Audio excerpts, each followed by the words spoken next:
And in the wake of the war in the north, more than 60,000 residents of Israeli towns and communities bordering Lebanon remain out of their homes.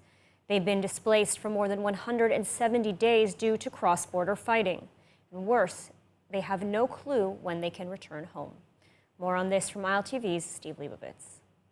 Israel has created a kind of security zone against Hezbollah attacks. But instead of an IDF operation to create a buffer zone inside Lebanon to push the terrorists away from the border, the security zone is inside northern Israel.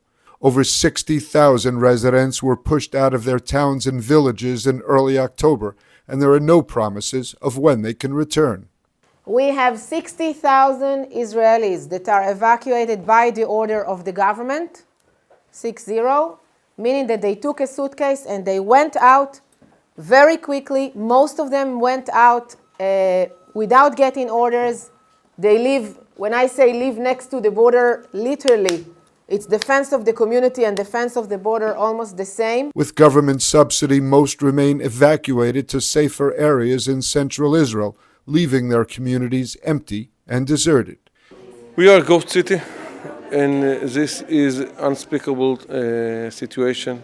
People are refugees in their own home, and it must change. We cannot let it continue. Even with Iron Dome air defense, some rockets have hit targets near the border. The damages to homes and infrastructure are significant.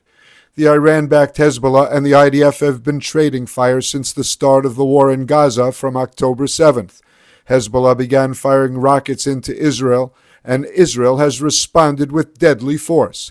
Israeli leaders have warned that a war with Hezbollah is not unlikely. The interest of Hezbollah today, in my point of view, of course, this is my analysis, is to drag Israel into war, is to create an unbearable situation for Israel, to create a feeling of insecure in these communities and even further south. I live 9 kilometers from the border. My life completely changed. The view from Kiryat Shmona is that the current situation must change either through diplomacy or war.